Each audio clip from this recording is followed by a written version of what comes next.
सुनो भाई, जैसे हम लोग शारीरिक परिश्रम करते हैं, मेहनत करते हैं, योग करते हैं, दंड बैठक करते हैं, टहलते हैं, इससे क्या है, शरीर मजबूत होता है, शरीर की इम्यूनिटी मजबूत होती है। लेकिन इसी के साथ साथ इसके अंदर मन भी घुसा है, तो वह राजा है, उसके बगैर शरीर नहीं चल सकता, अमानमय से मिले। इसलिए मन की स्वस्थता के लिए, मस्तिष्क की स्वस्थता के लिए स्वाध्याय महापुरुषों का करना बहुत ज़रूरी है। इस प्रकार प्रभु का चिंतन, सत्संग, उसी प्रकार स्वाध्याय भी एक रूटीन पार्क बनाया महापुरुषों। विरह अग्नि चल रही है प्रेम की। विरहाग्नि में जलते हुए विरही भक्त कहता है कि लकड़ी तो जलकर कोयला हो गई, किंतु मेरे तन हृदय में अभी भी विरह की अग्नि लगी हुई है। गीली लकड़ी की भांति ये विरहाग्नि सुलग सुलग कर उठती जलती रहती है, अर्थात बुझाए नहीं मिलती।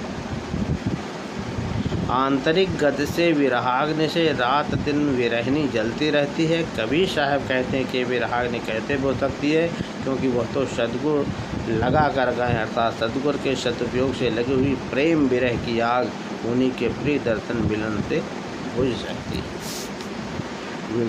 विरहाग्नि के हृदय में लग जाने से बेचारी, अच्छा हम लोग काहे विरहाग्नि करते हैं, संसार की चीज़ तो आत्महत्या कर लेता है।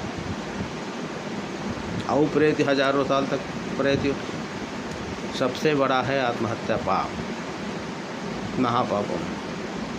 ये कभी आत्महत्या नहीं करनी चाहिए। संसार के प्रेम की जगह कहा गया परमात्मा से करो, मनुष्य जीवन का मुख्य उद्देश्य। विरहाग्नि के हृदय में लग जाने से बेचारी विरहिणी का तन मन यौवन सब जल गया। विरह की इस प्रचंड पीड़ा को बस वह एक विरहिन स्वयं ही जानती है, परंतु जो आग उसमें लगी हुआ उसे क्या जानेगी, अर्थात दुख देने वाला उसके दर्द को नहीं जानता, उसे तो वह दुखी स्वयं ही जानता है।